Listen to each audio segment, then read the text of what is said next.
Welcome to this episode of Eureka. We are with us Dr. Amalorpavanathan. Coming from an ordinary family in Chennai, Dr. J Amalorpavanathan has given a new dimension to the transplant and surgeries in the country. A well-known vascular surgeon, his remarkable work has saved numerous lives. Heading eminent positions and making extraordinary contributions to medicine, Dr. Amalorpavanathan has completed his academics from Chennai. Dr. Amalorpavanathan has also authored distinguished books on diseases and disabilities. Apart from the convener of Cadaver Transplant Programme in Tamil Nadu, he is the member secretary with Transplant Authority of Tamil Nadu and director of the Institute of Vascular Surgery at Madras Medical College.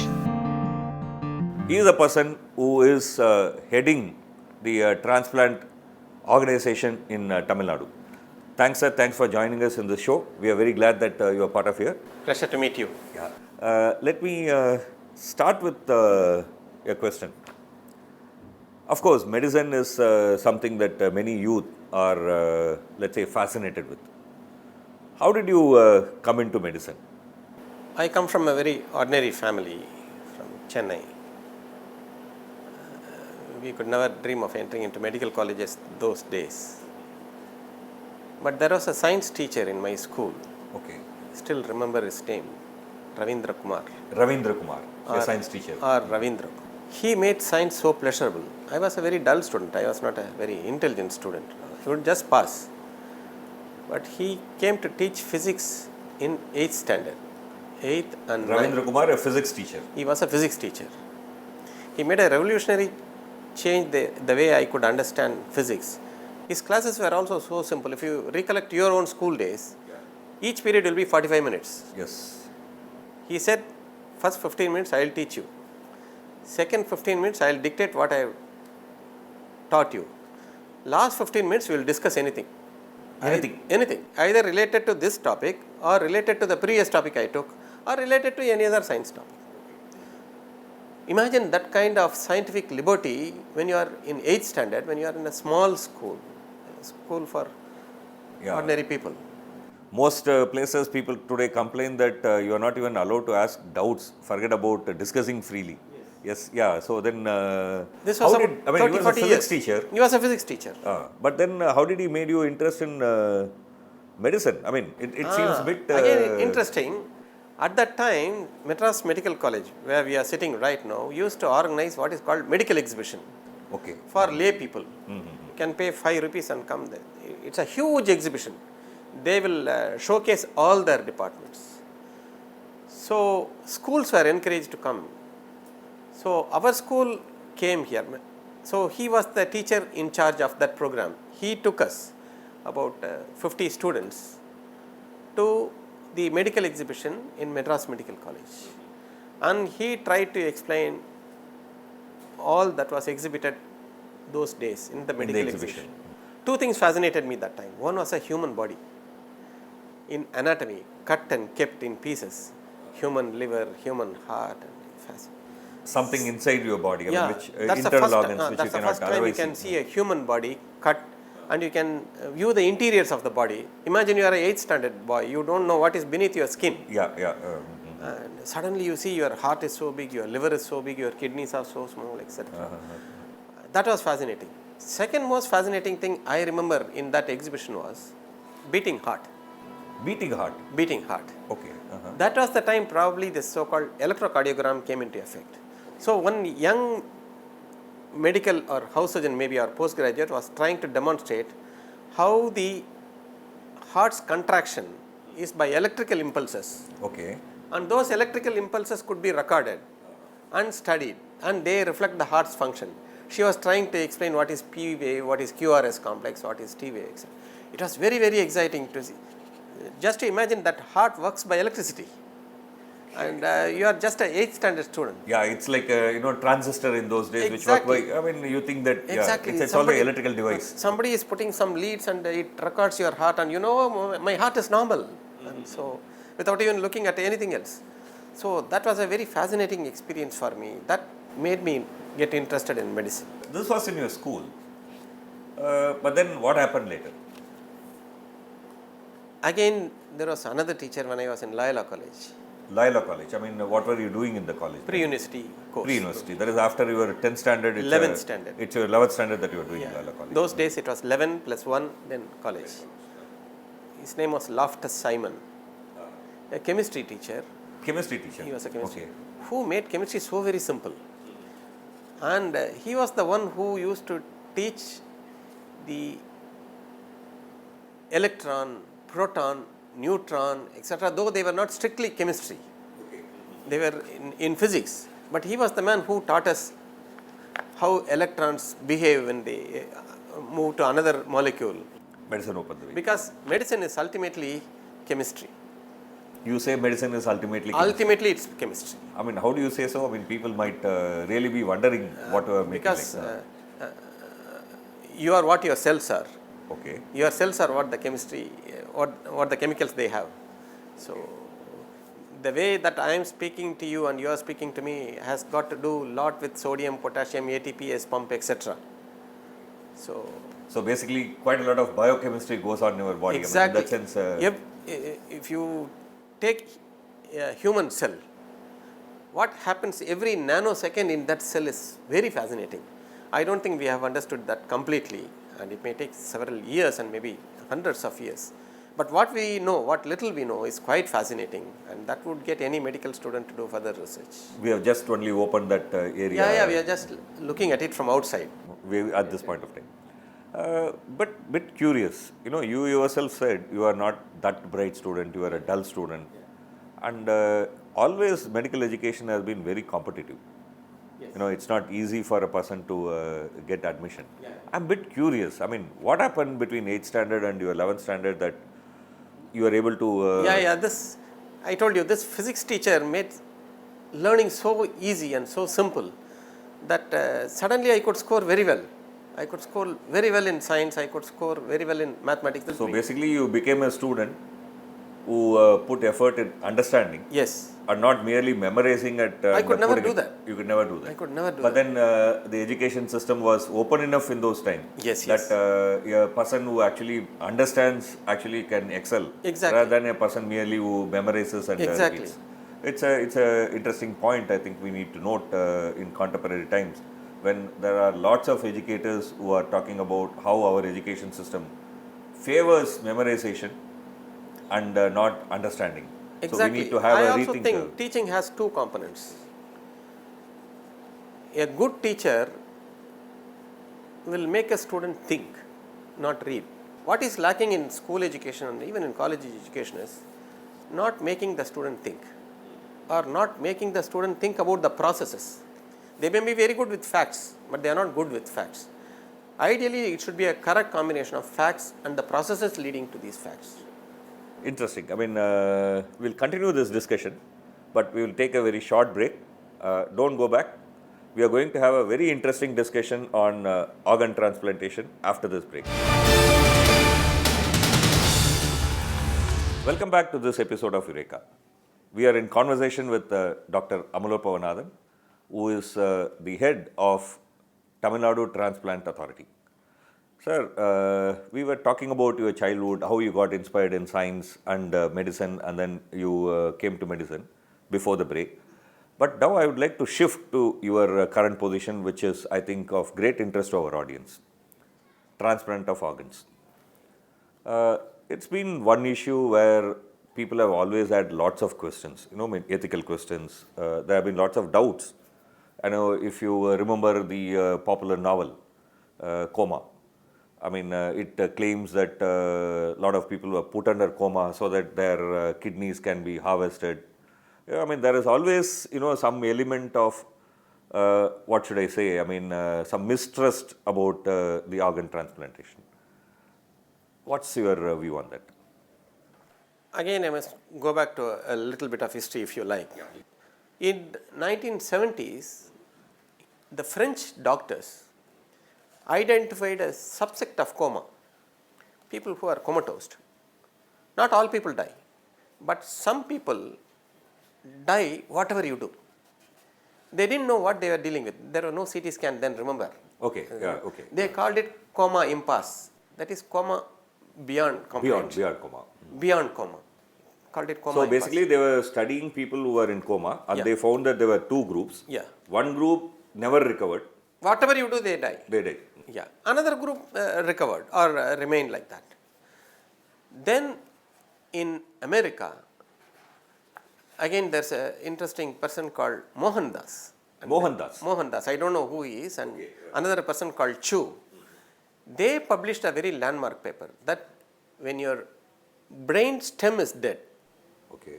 brain stem consists of midbrain, medulla, etc.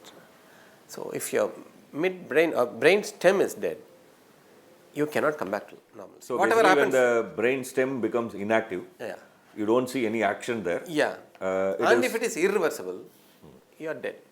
No matter what happens to other organs. Even if your heart is beating or anything, it Heart is doesn't matter. beating, your eyes can be working, anything else can be working. If your brain stem is gone, you are gone. That is the irreversible point. Yeah. Indian government legislated it in 1994 by an act of parliament. It's called the Human Organ Transplantation Act 1994, where death today is defined as irreversible cessation of all activities of brainstem. This 1994 act came into force, but not many transplants were taking place even then. Okay. After that, a tsunami struck Chennai, and a lot of people were dislocated. People living in shores were dislocated interior, and many of them were forced to sell their organs. It became an international scandal. Tamil Nadu became sort of an international center for kidney trade. And that time, Tamil Nadu government said, we will put a full stop to it. How do we put a full stop to it? Only by giving an alternate avenue for people to live. People with kidney failure, if you don't offer an alternate way to live, they will go and buy it on the black market only. So they said, let us experiment with this act. This act is there for several years. Let us make it operational in our state. So Tamil Nadu Cadaver Transplant Programme was born in October 2008. 2008. Yeah. The one lacunae with this act was, this act says who is certified as dead, but the act does not say how to distribute these organs. That was the major reason why this act could not get off the ground for several years after 1994. So Tamil Nadu government identified this lacunae and passed series of orders as to how to distribute these organs in a very equitable fashion. The government issued 10 government orders. They were the landmark government orders which changed the face of transplant in the country. For the first time, the distribution was very streamlined. And once the doctors and the nursing, the hospital saw that it's a very, very simple thing to do and it's backed by government because it's a GO, they took interest in doing. That's how the Cadaver Transplantation Programme became successful. So can you tell us the salient features of this program? I mean, like what was the distribution mechanism which sort of ensured that people accepted it as something trustworthy? Yes. First thing is, the government said, whenever there is a brain death, please certify them according to that and inform the government, meaning Cadaver Transplant Programme. Once they inform us, we verify that it's indeed brain dead and certified properly, legally, etc. Then we distribute the organs according to the government orders I said before. The distribution system is simply like this. If there is a death in a government hospital, meaning a very poor person, all the organs go to the government hospitals. Poor people, free of cost, absolutely free of cost. If the government hospitals do not take, it goes to the private hospitals or the government hospitals of the neighboring state, etc. Similarly, if there is a death in private hospital, since that hospital has struggled to maintain that person and certify brain death, etc., they are given an incentive of using local organs. But they will also have to share some organs. They cannot take everything. First of all, remember that organ is nobody's monopoly. It's a social property. And this social property should be not only seen to be distributed, but actually distributed in a very equitable way. The only way that it can be distributed equitably is to spread it even between poor people and the rich people. In mid-course corrections are very common in this. So we keep on changing our criteria. Every time we change, every time there is a problem, we call the liver committee, we call the heart committee. We have a long discussion with them, and then change with their consent. Nothing is written in rock here. This is a scientific field. You can't rule by bureaucratic diktats. So you will have to take people into confidence. So this is the way Tamil Nadu operates. What you have done is that you have done away with trade. Yes. The organs cannot be anymore traded. I mean, there is no way, for example, a poor person can be forced to sell an organ and then that organ can be used. But then you have made a system whereby the organs are available to the needy. To the extent that it is available, the voluntarily people are willing to donate, I mean, to that extent that it is available. And you have made a system where the poor will also get benefited out of this whole system, and not just only people who can afford would be able to benefit from this. We may have to take a very small break. Don't go away. We are having a very interesting conversation. We'll pursue this conversation. Just wait a second. Welcome back to this episode of Eureka. We are having a very interesting conversation with Dr. Amalorpavanathan, who is heading the Tamil Nadu Organ Transplant Authority. Sir, welcome back to the show. I mean, we had a very, very interesting conversation with you, how Tamil Nadu has created a model method of equitable, just arrangement for organ transplant. And you have been one of the key person for it, and I should say on behalf of our audience, we are very, very thankful for this very insightful effort that you have taken and your colleagues have taken in Tamil Nadu. We should build this system all over the country so that the trade in organ is stopped. There is a scientific and just solution to the need of human organs for people suffering from deformities. I would like to ask you one question. You have been a surgeon for quite a long time. What's your Eureka moment? I had several Eureka moments. The first Eureka moment came when the government of Tamil Nadu entrusted me with this post. This post meaning heading this transplant authority? Yes. Yeah. Formerly it was Cadaver Transplant Programme of Government of Tamil Nadu.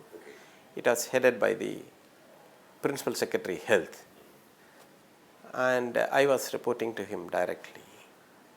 Then after a few years,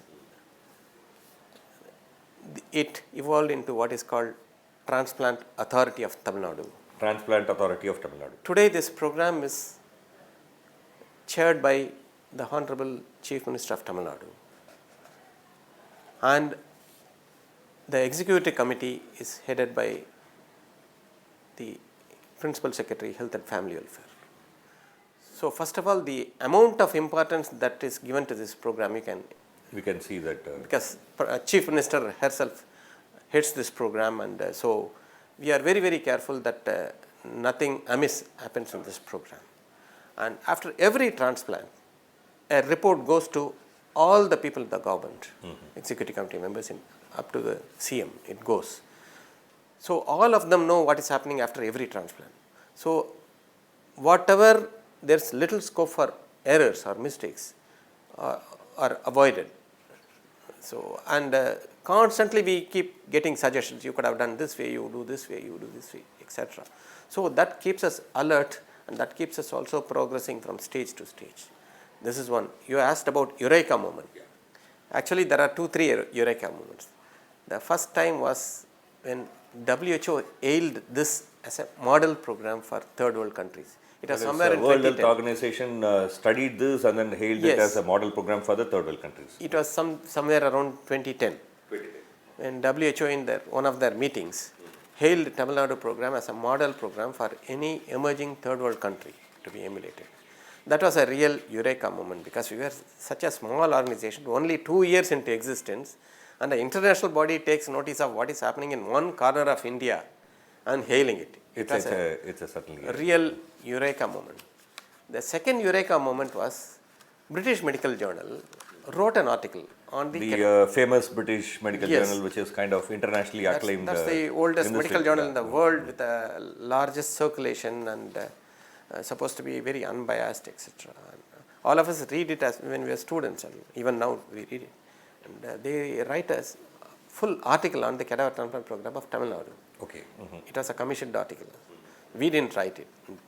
So that was another Eureka moment. There also they commended this program and said that this is a model program. So, which means there is a peer approval to this program. I mean, Yes, that people scientific have examined approval. scientific peer approval that this is something which is robust. Yes. Yes. The third and perhaps the crowning moment came to me, or not to me, but Tamil Nadu as a whole, was when the Honorable Prime Minister of India himself mentioned in one of his monthly broadcasts in October 15, 2015. 2015. He hailed Tamil Nadu program as one of the best programs in the country and worthy of emulation by other states.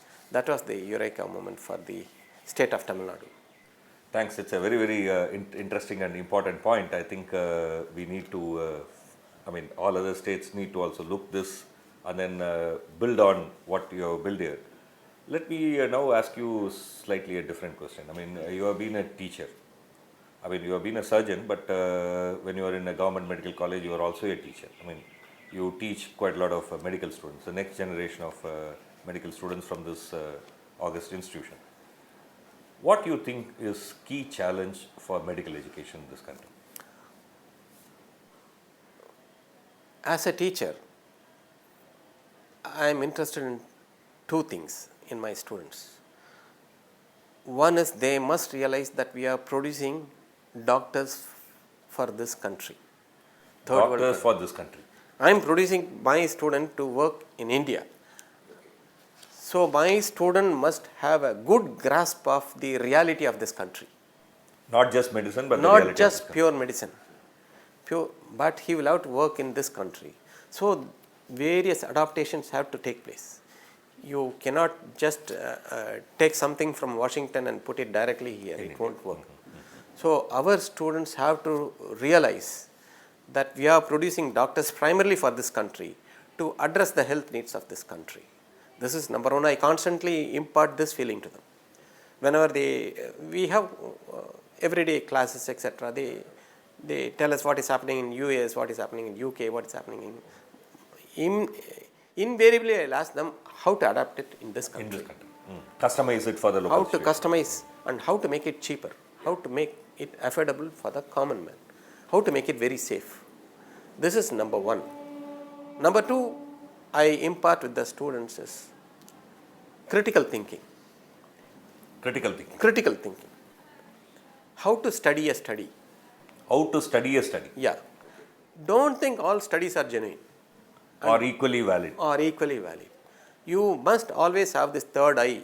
The third eye, the eye that looks at the fine prints. Details. Procedures. Questions everything. And then absorbs only what is appealing to your common sense, what satisfies your curiosity. Don't just vomit what is happening anywhere else because it doesn't work. So as a surgeon, you must have critical thinking always, because surgery is not just cutting and suturing. You will have to constantly think whether this will help this person, how best I can do it in India, and how safe I can do it in India, and how to progress from this step to the next step.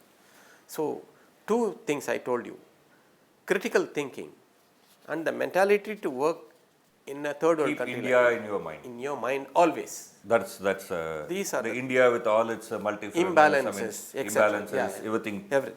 Keep that in mind. I mean, Yes. not just something alone. Yes. Yeah, it's a good point. Another thing that I would like to ask you is, most of our audience are young people, and statistics show that very soon India is going to be Youngistan. World's largest youth are going to be, large number of youth are going to be in India.